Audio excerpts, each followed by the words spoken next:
Olá, pessoal, tudo bem com vocês? Que bom! Aqui quem está falando é a professora Érica Vale e a gente vai falar hoje sobre um gênero textual bastante conhecido de todos vocês, certo? Então, já já eu falo qual é esse gênero textual. Antes dele, né, é válido, antes da gente falar, é válido também a gente atentar para algumas coisinhas. Muitas pessoas confundem ele com outro tipo de texto, né? Então a gente também vai falar qual é esse outro tipo de texto. Ah, mas Érica, fala logo. Então confundem ele com a notícia, certo? Então é muito confundido com a notícia. Mas não é a mesma coisa, não, Érica. Calma, eu não sei qual é o gênero que você está pensando aí, tá certo? Então vamos ler agora esse texto aqui juntinho. E aí a gente diz para vocês aí qual é a diferença entre ele e a notícia, tá?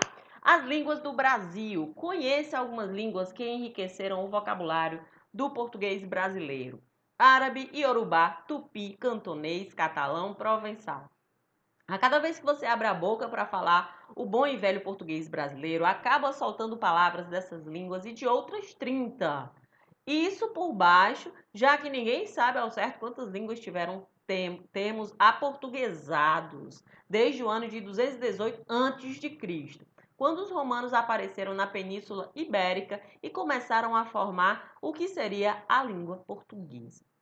Todas as línguas e culturas do mundo vivem do contato e do diálogo, diz Caetano Galindo, professor de filologia da Universidade Federal do Paraná. As palavras estrangeiras aportuguesadas são como fósseis, contam a história dos povos que conviveram com quem falava a língua de Camões. Povos em florescimento artístico deixaram termos sobre os espetáculos e cultura. É o caso do italiano. Povos guerreiros enriqueceram o nosso vocabulário. Sobre a guerra, canivete, bando, trégua e a própria guerra vieram dos bárbaros germânicos, suevos e visigodos, que dominaram a Península Ibérica entre os séculos V e VII, certo? Os árabes que expulsaram os germânicos em 710 e permaneceram na península por 300 anos, também entendiam de guerra e nos deram mais termos bélicos.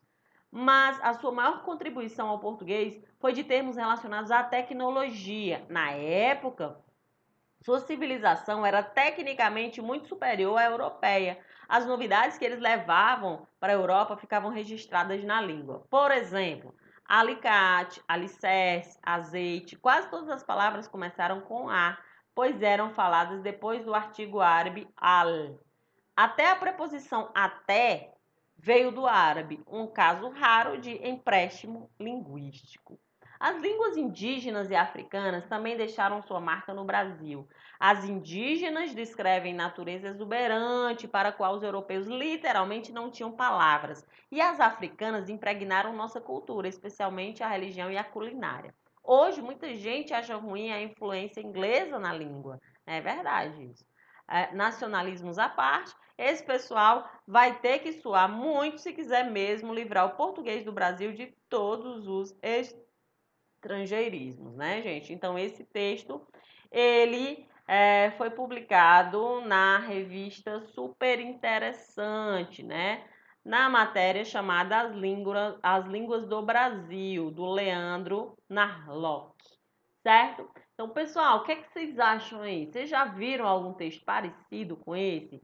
Sim, claro que a gente já viu, Érica. Lógico, isso daí é uma reportagem, né? Mas por que uma reportagem e não é uma notícia, gente? Vamos lá, vamos entender primeiro a estrutura de uma reportagem. Vocês perceberam que ele é bem mais extenso, né? Vocês perceberam outra coisa interessante também, que o tema dele é bem amplo. No caso, a língua portuguesa, né? E os termos que a gente colocou nela, né, que a gente aceitou, aportuguesou, né, os estrangeirismos, enfim, vocês perceberam outra coisa também, que tinha umas aspas aí no meio, né, que tinha uma fala de alguém, tinha um nome de outra pessoa, certo? Era uma narrativa, era uma história falando sobre isso. Você falou que tinha, vocês notaram que tinha fatos históricos, né, para contextualizar? Gente, isso são características de uma reportagem,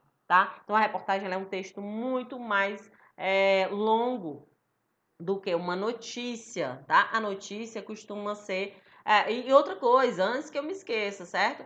Na reportagem, ela pode ser lida a qualquer tempo. Ela tá lá, ela tá registrada, certo? Então, não tem, possui dados, possui falas de pessoas que entendem do assunto tratado, certo? Ah, mas a notícia também pode. Sim, a notícia pode, mas a notícia, ela tá mais ligada ao factual. O que é o factual? É algo que acontece no dia, algo que acontece ali e amanhã já não vale mais para ontem, certo? Não vale mais para hoje, no caso, certo? Por exemplo, se hoje tivesse amanhecido chovendo, né? Amanhã amanheceu sol, né? Fez notícia, é uma notícia. Se aqui nós vivêssemos num país que tivesse somente um mês de sol por ano, né? No caso de algumas partes aí do mundo, né? E aí seria notícia se amanhã, se hoje fosse o último dia de nuvens, né? No último dia nublado, no último dia de noite. E amanhã seria o dia que todo mundo estava esperando. Então, isso é uma notícia, certo? Então, a diferença da reportagem para a notícia basicamente é essa, tá? Mas para vocês não dizerem que a gente não falou, a gente vai dizer aqui para vocês o que é o gênero textual reportagem. É um domínio do domínio jornalístico, gente. Onde é que é veiculado? Geralmente nos jornais, nos sites, nos blogs, certo? Que apresenta características diferentes de outros gêneros, como a notícia que eu acabei de falar e o editorial. Pode apresentar gráficos, tabelas, mapas, imagens, entre outros recursos. O gênero muitas vezes apresenta um teor subjetivo, pois o autor pode deixar registrada implícita ou explicitamente sua posição sobre o assunto abordado.